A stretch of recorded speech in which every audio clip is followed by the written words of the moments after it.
नमस्कार विद्यार्थी मित्रांनो, अभ्यास मित्र परिवारामध्ये तुम्हा सर्वांचं स्वागत आहे. मित्रांनो, आज आपण 19 जून 2020 रोजीचं करंट अफेअर्सचं सेशन बघणार आहोत.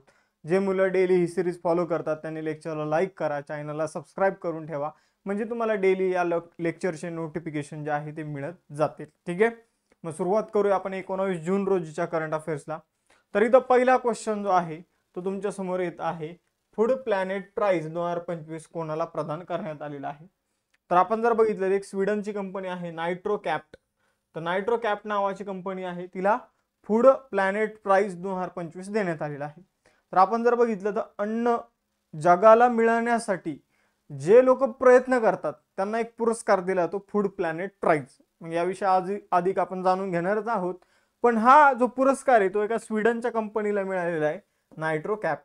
आता आपण जर बघितलं नायट्रोकॅप्ट नावाची कंपनी काय आहे नेमकं, तर यांनी अशा प्रकारची एक टेक्नॉलॉजी विकसित केलेली आहे की जी काय करते, हवेतील नायट्रोजन जो आहे तर तो जमिनीत मिसळण्याचं काम जे आहे ती करते. आपण जर बघितलं तर जे काही आपले वनस्पती असतात त्यांना त्यांचं अन्न बनवण्यासाठी किंवा त्यांची वाढ चांगली होण्यासाठी नायट्रोजन या घटकाची जास्त गरज लागते. आणि आपण नायट्रोजन युरियाच्या वगैरे त्याच्या माध्यमातून जे आहे, खतांच्या माध्यमातून, फर्टिलायझरच्या माध्यमातून झाडांपर्यंत पोहोचवण्याचं काम करतो. भारतामध्ये अशी एक पण मृदा नाही की ज्या मृदेमध्ये आपल्याला निसर्गतः नायट्रोजन बघायला मिळतो. म्हणजे नायट्रोजन जो आहे तो मृदेमध्ये नाहीये, मग तिला वातावरणातून घ्यावा लागतो. मग काही सजीव आहे ॲझिटोबॅक्टर, तर ते काय करतात, नायट्रोजन जे आहे तर ते मुळांपर्यंत झाडांच्या पोहोचवण्याचं काम करतात. पण सगळीकडेच ही क्रिया होत नाही, मग त्यामुळं झाडांपर्यंत नायट्रोजन पोहोचवणं गरजेचं असतं, मातीमध्ये त्याला मिळवणं गरजेचं असतं. ती टेक्नॉलॉजी विकसित केलेली आहे नायट्रोकॅप्ट नावाच्या स्वीडनच्या कंपनीने. म्हणून आपण जर बघितलं तर स्वीडनच्या कंपनीला फूड प्लॅनेट प्राइज देण्यात आलेला आहे. मित्रांनो, आज मी तुम्हाला एक क्वेश्चन विचारतो की नायट्रोजन मातीमध्ये मिसळण्याचं काम किंवा नायट्रोजन जे आहे ते मुळांपर्यंत पोहोचवण्याचं काम जे आहे ते काही सजीव करतात, रायझोबियम, ॲझिटोबॅक्टर. तर त्या सजीवांची तुम्हाला जी नावं माहिती आहे ती कमेंट बॉक्समध्ये लिहायची आहे. आणि ज्यांना माहित नाही त्यांनी कमेंट बॉक्स जाऊन ओपन करायचा की वाचायची, की दुसऱ्यांनी जी तुमच्यापर्यंत इन्फॉर्मेशन शेअर केलेली आहे ती रीड करायची. ठीक आहे, तर ज्यांना माहित असेल त्यांनी ते नोट डाऊन करून ठेवायचं आहे. तर अत्यंत महत्त्वाचं आहे, त्यावर सुद्धा आपल्याला प्रश्न विचारला जातो. मग आपण जर बघितलं तर स्वीडिश स्टार्टअप आहे नायट्रोकॅप्ट, त्याला हा पुरस्कार मिळालेला आहे. मग आपण जर बघितलं तर कर्ट बर्गफोर्स नावाचं फाउंडेशन आहे, कर्ट बर्गफोर्स यांच्या मार्फत हा जो फूड प्लॅनेट प्राइज जो आहे तो दिला जातो, हे लक्षात ठेवा. आणि विजेत्याला $2 दशलक्ष जे आहे ते दिले जातात. मग आपण जर बघितलं तर आता या नायट्रोकॅप्टला $2 दशलक्ष मिळतील आणि ते अजून चांगल्या रीतीने संशोधन जे आहे ते करतील. तर आपण जर बघितलं तर नायट्रोजन जो आहे हवेतून वेगळा करून जमिनीमध्ये मिसळवण्यासाठी हे अक्षय ऊर्जेचा वापर करतात. आपण जर बघितलं तर प्लाझ्मा आणि अक्षय ऊर्जेचा वापर करून हे ते क्रिया जी आहे, ही जी टेक्नॉलॉजी त्यांनी डेव्हलप केलेली आहे, तर तिच्यासाठी जीवाश्म इंधन असलेले जे काही सोर्स आहे, ऑइल आणि कोळसा यांचा वापर न करता आपण जर बघितलं अक्षय ऊर्जेचा वापर हे करतात. त्यामुळे अजूनच ही टेक्नॉलॉजी जी आहे ती बेस्ट आहे. पुढे आता सगळे महत्त्वाचे पुरस्कार आपण जाणून घेऊया. जागतिक अन्न पुरस्कार जो आहे तो डॉक्टर मारियान्जेला हंगेरिया यांना मिळालेला आहे. त्यानंतर 34वा सरस्वती सन्मान जो आहे तो भद्रेश दास यांना मिळालेला आहे. आपण जर बघितलं सरस्वती सन्मान कोणत्या फाउंडेशनच्या माध्यमातून देण्यात येतो, तर के बिर्ला फाउंडेशनच्या माध्यमातून देण्यात येतो. के बिर्ला फाउंडेशनच्या माध्यमातून व्यास सन्मान तसेच बिहारी सन्मान जो आहे तो देण्यात येतो. आपण जर बघितलं तर भारतीय संविधानामध्ये असलेल्या 22 भाषांसाठी सरस्वती सन्मान देण्यात येतो, तो भद्रेश दास यांना मिळालेला आहे. जागतिक अन्न पुरस्कार सुद्धा लक्षात ठेवायचा आहे. जागतिक अन्न पुरस्काराचे पहिले विजेते होते एम एस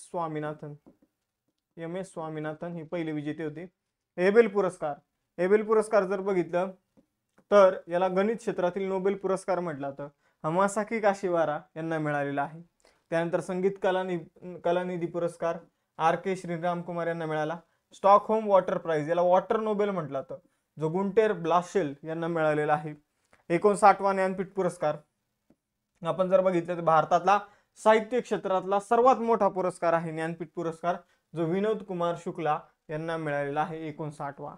युनायटेड किंगडम सरकारचा जीवन गौरव पुरस्कार अलीकडे चिरंजीवी यांना मिळालेला आहे. कोणी दिला? चिरंजीवी.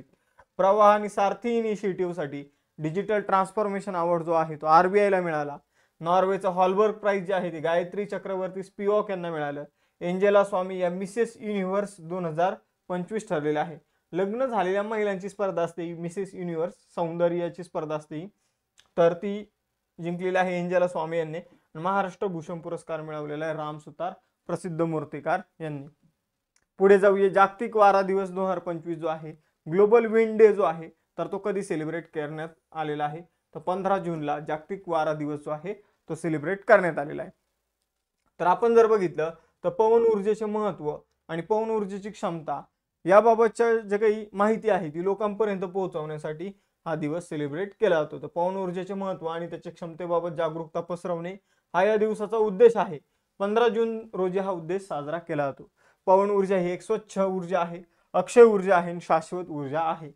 आपण जर बघितलं तर याची थीम जी आहे या वर्षीची ती अनाउन्स करण्यात आलेली नाहीये. ती लवकरच अनाउन्स होईल असं त्यांच्या वेबसाईटवर देण्यात आलेलं आहे. बघा मित्रांनो, आंतरराष्ट्रीय योगा दिवस. आंतरराष्ट्रीय योगा दिवस कधी सेलिब्रेट केला जातो? 21 जूनला आंतरराष्ट्रीय योगा दिवस सेलिब्रेट केला जातो. मग आंतरराष्ट्रीय योगा दिवसाला 10 वर्ष कंप्लीट होत आहे,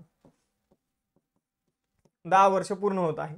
मग आंतरराष्ट्रीय योगा दिनाच्या 10 वर्षाच्या पूर्ततेनिमित्त भारताने कोणत्या शहराची राष्ट्रीय यजमान शहर म्हणून निवड केलेली आहे? म्हणजे काय तर योग दिनाचे ऑलमोस्ट बऱ्यापैकी कार्यक्रम जे आहे ते या शहरामध्ये होणार आहे. मग ते शहर आहे विशाखापट्टणम. तर आपण जर बघितलं तर आंतरराष्ट्रीय योग दिन 21 जूनला सेलिब्रेट होणार आहे, त्याला 10 वर्ष कंप्लीट होणार आहे आणि त्याविषयीचे सगळे कार्यक्रम जे आहे तर त्यापैकी बऱ्यापैकी कार्यक्रम जे आहे ते विशाखापट्टणम या शहरामध्ये आयोजित केले जाणार आहे. तर आंतरराष्ट्रीय योग दिनाच्या 10व्या वर्षाच्या समारंभासाठी भारताने विशाखापट्टणम आंध्र प्रदेश हे यजमान शहर म्हणून निवडलेले आहे. 21 जून 2025 रोजी आंतरराष्ट्रीय योग दिनाबाबतचे जे काही कार्यक्रम आहेत ते देशभर आयोजित केले जातील, पण मुख्य कार्यक्रम विशाखापट्टणम मध्ये आयोजित होणार आहे. आपण जर बघितलं तर ही निवड महत्त्वाची आहे, कारण आपण जर बघितलं भारत हे योगाचं जन्मस्थान आहे आणि या दिवसाच्या माध्यमातून गेल्या 10 वर्षापासून जागतिक स्तरावर भारताने योग जो आहे तो पोहोचवलेला आहे. योगाला मान्यता जी आहे ती मिळवून दिलेली आहे. पुढे जाऊया. कोणत्या संघाने त्यांचे पहिले अल्टिमेट टेबल टेनिस 2025 चे विजेतेपद जिंकलेले आहे? तर ultimate UTT ultimate table tennis, जसं IPL स्पर्धा आहे क्रिकेटची तशी टेबल टेनिसची स्पर्धा आहे UTT. मग आता UTT बद्दल तुम्ही ऐकलंय की नाही मला माहित नाहीये, पण या वर्षीचा विजेता आहे यू मुंबा टेबल टेनिसचा संघ. तर यू मुंबा कबड्डीचा संघ पण आहे बघा. तर यू मुंबाने ही स्पर्धा जिंकलेली आहे बघा मित्रांनो. आपण जर बघितलं ही स्पर्धा नवीन नाही, 2017 पासून सुरू झालेली आहे. ही जी 6वी आवृत्ती आहे. कितवी? 6वी आवृत्ती आहे. 6वी आवृत्ती कोणी जिंकलेली आहे? तर यू मुंबाने 6वी आवृत्ती जिंकलेली आहे. मग आपण जर बघितलं तर यू मुंबाने फायनल मॅच मध्ये जयपूर पॅट्रियट्सवर विजय मिळवलेला आहे 8-4 ने. तर आपण जर बघितलं 2025 ची जी स्पर्धा आहे ती अहमदाबाद मध्ये EKA अरेना स्टेडियमवर आयोजित करण्यात आली होती. पुढे जाऊया. गोम्बोजव जंदन शातर हे कोणत्या देशाचे नवीन पंतप्रधान बनलेले आहे? तो गोम्बोजव जंदन शातर हे मंगोलियाचे नवीन पंतप्रधान बनलेले आहे. बघा, मंगोलियाच्या संसदेने गोम्बोजव जंदन शातर यांची 34वे पंतप्रधान म्हणून नियुक्ती केली आहे. पुढे जाऊया. मंगोलिया कुठे आहे? तर आपल्यावर चायना आणि चायनाच्या वर मंगोलिया आणि मंगोलियाच्या वर रशिया. तर आशिया खंडात येतो. उलानबतोर जी आहे ती राजधानी आहे. आपण जर बघितलं तर तुग्रिक हे चलन आहे आणि गोम्बोजव जंदन शातर जे आहे तर ते पंतप्रधान आहे. मंगोलियाचा एक प्रसिद्ध व्यक्ती होता ज्याने पूर्ण आपण जर बघितलं जगाच्या 50% पेक्षा जास्त एरिया जो आहे तो त्यांनी जिंकला होता. मग तो कोण होता हे तुम्ही कमेंट बॉक्समध्ये सांगा. पुढे जाऊया. कॅनेडियन ग्रँड प्रिक्स F1 स्पर्धा जी आहे म्हणजे जी काही 4 व्हीलर गाड्यांची जी काही स्पर्धा असते तिला ग्रँड प्रिक्स म्हटलं जातं आणि जी काही 2 व्हीलर गाड्यांची स्पर्धा असते तिला मोटो GP म्हटलं जातं. मग कॅनेडियन ग्रँड प्रिक्स जी आहे F1 स्पर्धा तिचा किताब कोणी जिंकलेला आहे? तर आपण जर बघितलं तर यावर्षी एक नवीन विजेता मिळालेला आहे. Lando Norris, Lewis Hamilton, Oscar Piastri यांनी मागच्या वर्षात वेगवेगळ्या स्पर्धा जिंकलेल्या आहेत, पण यावर्षी कॅनेडियन ग्रँड प्रिक्स जी आहे ती जॉर्ज रसेलने जिंकलेली आहे. मग आपण जर बघितलं जॉर्ज रसेल कोणत्या कंपनीची गाडी चालवत होता? तर मर्सिडीज संघाचं तो प्रतिनिधित्व करत होता आणि त्याने ही F1 स्पर्धा जिंकलेली आहे. तर लक्षात ठेवा कॅनेडियन ग्रँड प्रिक्स कोणी जिंकली, ठीक आहे. तर जॉर्ज रसेल नाव तुम्हाला लक्षात ठेवायचं आहे. बघा मित्रांनो, लेक्चरमध्ये पुढे जाण्या अगोदर आपण राज्यसेवेसाठी आणि कंबाईनसाठी फाउंडेशन बॅच सुरू केलेली आहे. या बॅचेसवर ऑलरेडी 50% डिस्काउंट सुरू आहे, त्यामुळे बरेचसे विद्यार्थ्यांनी बॅचेस जॉईन केलेले आहे. कंबाईनच्या बॅचचे ऑलमोस्ट ॲडमिशन फुल होत आलेले आहे. जर तुम्हाला या दोन्ही बॅचेस जॉईन करायचे असेल तर लवकरात लवकर आपला प्रवेश निश्चित करा, कारण 50% पेक्षा जास्त डिस्काउंट या बॅचेसवर तुम्हाला मिळणार आहे. बेसिक टू ॲडव्हान्स म्हणजे राज्यसेवेमध्ये NCERT स्टेट बोर्ड, तर कंबाईनमध्ये स्टेट बोर्डचा समावेश तुम्हाला बघायला मिळेल. या बॅचेसमध्ये राज्यसेवेच्या बॅचेसमध्ये आन्सर रायटिंग, त्याचबरोबर दोन्ही बॅचेसमध्ये live lecture, recorded lecture, test सिरीजचा समावेश, नोट्सचा समावेश तुम्हाला बघायला मिळेल. त्याचबरोबर जर बघितलं तर 21,000 PYQ ची आपण सेपरेट बॅच सुरू केलेली आहे. तुम्ही जर ॲप्लिकेशनमध्ये लेक्चर केले आणि त्यानंतर त्या टॉपिकवरचे जाऊन PYQ सोडवले, तुमचा टॉपिक तोच तिथे क्लिअर होऊन जाईल. परीक्षेमध्ये त्या टॉपिकवर जर कोणताही प्रश्न कसाही विचारण्यात आला तर 90 to 95% चान्सेस आहे तुमचा तो प्रश्न जो आहे तो बरोबरच येईल. भूगोल ऑप्शनलची आपण बॅच सुरू केलेली आहे. 21,000 PYQ फाउंडेशन बॅचेसच्या विद्यार्थ्यांना फ्री ऑफ कॉस्ट मिळणार आहे. बघा मित्रांनो, आपण Yashoday batch combine group C मुख्य परीक्षेसाठी देखील सुरू केलेली आहे. ही सुद्धा तुम्ही जॉईन करू शकता. या सगळ्या बॅचेसवर डिस्काउंट सुरू आहे आणि लवकरच आपली राज्यसेवेची टेस्ट सिरीज सुद्धा सुरू होणार आहे. तर डिस्काउंट मिळवण्यासाठी आपलं ॲप्लिकेशन डाउनलोड करा, बॅचेसवर क्लिक करा. बॅचेसवर क्लिक केल्यानंतर तुम्हाला तिथं एक कुपन कोडचा ऑप्शन येईल. तर तिथं कुपन कोडचा ऑप्शन आल्यानंतर बघा खाली स्क्रोल करा, हॅव अ कुपन कोड आपला हिअर नावाचा ऑप्शन येईल. तर तिथं CJ लाईव्ह नावाचा कुपन कोड टाकून तुम्ही तिथं अप्लाय करा. फीमध्ये तुम्हाला डिस्काउंट मिळून जाईल.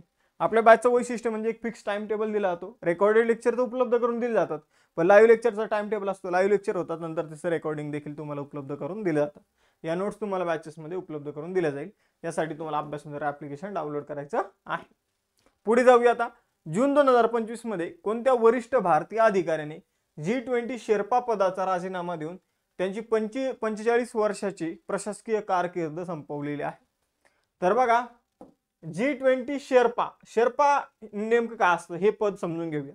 बघा मित्रांनो, आपण जर बघितलं तर G20चं आयोजन जे आहे भारतामध्ये 2023 मध्ये करण्यात आलं होतं. मग आपण जर बघितलं तर शेर्पा म्हणजे असा व्यक्ती असतो जो देशाचं प्रतिनिधित्व करतो.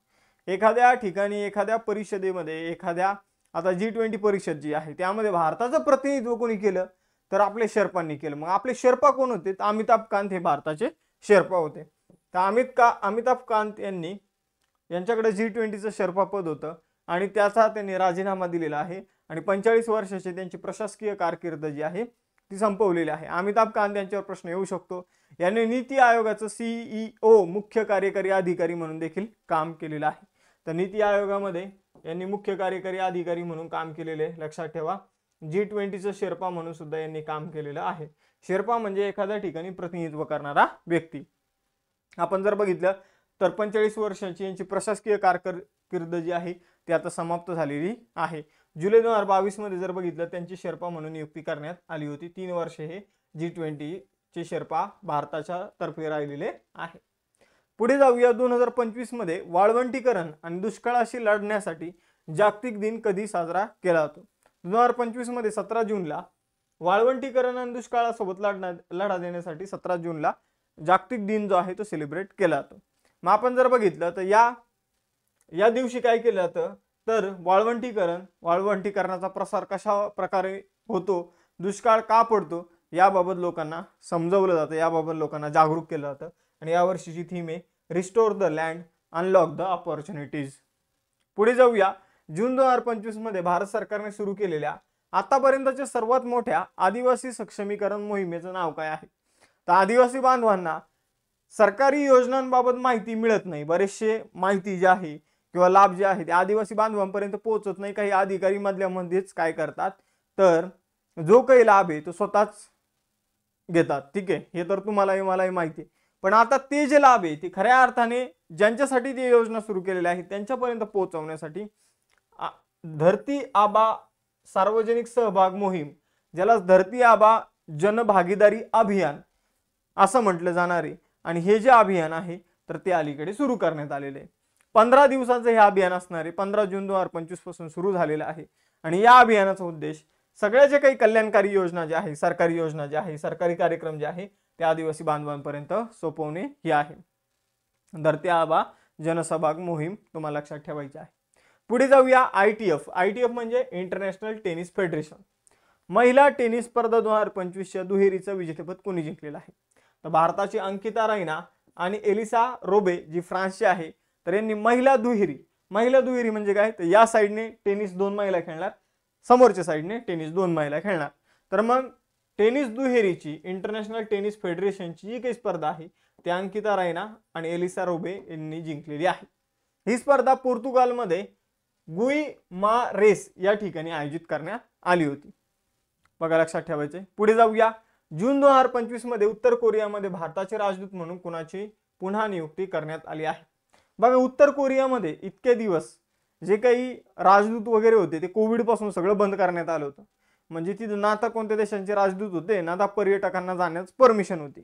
मग आता परत हळूहळू एक एक देशाचे राजदूत जे आहे ते उत्तर कोरियामध्ये जात आहे. मग भारताने उत्तर कोरियामध्ये अलियावती लॉन्गकुमेर यांची नियुक्ती जी आहे ती आज भारताचं राजदूत म्हणून केलेली आहे.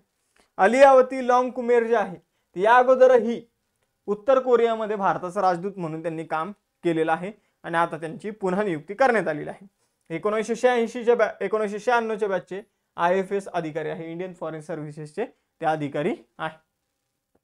सन फार्मा कंपनीने नवीन व्यवस्थापकीय संचालक म्हणून कुणाची नियुक्ती केलेली आहे? तर तुम्हाला आपण जर बघितलं मेडिकल क्षेत्रातील एक महत्त्वाची कंपनी आहे वैद्यकीय क्षेत्रातील सन फार्मा, जी गोळ्या औषधं बनवते, तर तिचे नवीन व्यवस्थापकीय संचालक जे आहे मॅनेजिंग डायरेक्टर जे आहे ते कीर्ती गणोरकर बनलेले आहे. तर कीर्ती गणोरकर जे आहे ते सन फार्मास्युटिकल इंडस्ट्रीज लिमिटेडचे नवीन नेतृत्व त्यांच्या हाती आलेलं आहे. लक्षात ठेवायचा. आपण जर बघितलं तर ही भारतातील प्रमुख एक बहुराष्ट्रीय औषध कंपनी आहे जी भारतात औषध बनवते, वेगवेगळ्या देशांना ते औषधं विकली जातात. 1983 मध्ये दिलीप संघवी यांनी याची स्थापना केली होती मुंबई महाराष्ट्रामध्ये. बघा आजच्या सेशनचे टेस्ट क्वेश्चन बघा. आंतरराष्ट्रीय योग दिन जो आहे तो कधी साजरा केला जातो हे तुम्हाला सांगायचं आहे. अल्टिमेट टेबल टेनिस स्पर्धेची कितवी आवृत्ती जी आहे तर ती आता आयोजित करण्यात आली होती, जिच्यामध्ये यू मुंबाने विजय मिळवलेला आहे. आणि अंकिता रैना ही कोणत्या खेळाशी संबंधित आहे? कोणत्या खेळाशी संबंधित आहे? टेस्ट क्वेश्चन जे आहे तर मी तुम्हाला जे काही शिकवतो त्या नॉलेजवर आधारित टेस्ट क्वेश्चन जे आहे तर ते विचारत असतो. कदाचित तुम्ही एखादी गोष्ट काळजीपूर्वक जर तुमच्याकडून बघितली गेली नसेल तर निश्चितच तुम्ही जाऊन परत ते लेक्चर बघणार आणि ती गोष्ट ऑब्झर्व करणार. मग यामुळे काय होणार तर यामुळे ती गोष्ट तुमची परफेक्ट होणार. तर टेस्ट क्वेश्चनचा आन्सर देत चला. ठीक आहे. बरेचसे मुलं चांगला आन्सर देतात. तर हे 3 टेस्ट क्वेश्चन तुमच्यासाठी. लेक्चर आवडला असेल लेक्चर लाईक करा, आपलं ॲप्लिकेशन डाउनलोड करा. बॅचेस जॉईन करायचे असेल तर तिथं CJ लाईव्ह नावाचा कुपन कोड यूज करा. टेलिग्राम चॅनलवर तुम्हाला लेक्चरचे नोटिफिकेशन सेंड केले जातील तर त्यानुसार लेक्चर फॉलो करा. आणि इंस्टावर तुम्हाला अभ्यासविषयक रील्स बघायला मिळेल, त्यामुळे आपलं इंस्टाचं पेज जॉईन करून ठेवा. थांबूया मग आता आपण इथं भेटूया नेक्स्ट सेशनमध्ये. चलो बाय बाय एव्हरीवन. जय हिंद.